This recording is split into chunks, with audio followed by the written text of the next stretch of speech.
Le Front africain pour le développement, FAD, a tenu son deuxième congrès ordinaire à Ségou le samedi 13 novembre dans l'enceinte de la Chambre des métiers. À l'issue d'une cérémonie sobre mais pleine de signification pour le parti, un nouveau bureau de 33 membres, dirigé par son président, Nuhu Sarr, membre du CNT, a été présenté pour continuer le combat de la restauration de nos valeurs d'antan, qui faisaient notre fierté, en vue d'un développement pérenne. Une façon de démontrer que le combat ne s'arrête pas pour le président Sarr et ses compagnons. Créé en 2008, le FAD fait partie, aujourd'hui, des voix audibles sur la scène politique malienne.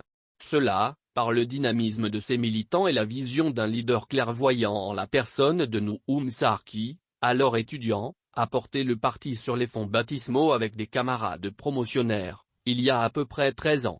Engagé pour un Mali voire une Afrique insoumise aux idées importées par les partisans de l'impérialisme, le FAD a jugé opportun, lors de ce congrès, de mettre en place un bureau à la hauteur des défis actuels du pays.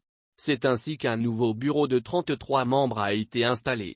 La trentaine de délégations venues de plusieurs localités du Mali a acclamé la nouvelle jeune dynamique équipe du FAD investie désormais de la lourde mission de continuer le combat du développement. Dans son discours, le président Nuhu Sarr a affirmé soutenir la transition dont il partage la vision des autorités pour la restauration de la stabilité sur toute l'étendue du territoire pour un développement durable. Nous soutenons la transition et la défendrons contre vent et marée. Quoi qu'il advienne, nous resterons debout pour le Mali, a-t-il déclaré.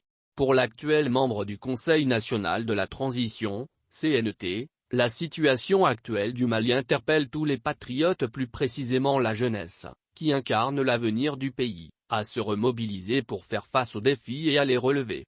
C'est ainsi qu'il a indiqué que les assises nationales de la refondation de l'État, prévues pour les mois à venir, constituent un cadre idéal pour chaque Malien de donner son point de vue sur l'avenir de la nation.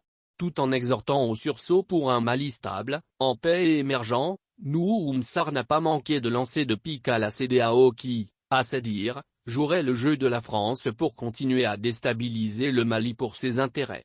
L'on se rappelle, l'organisation sous-régionale se montre très critique à l'égard de la transition dont elle vient de sanctionner les autorités et leurs familles.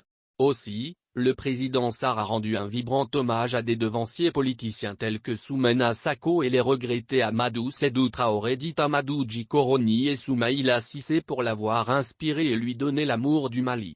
Quant à la première vice-présidente du parti, Zinabou Maïga, elle a loué le bilan du bureau sortant qu'elle a qualifié d'honorable pour ses différents actes posés en faveur du développement du Mali.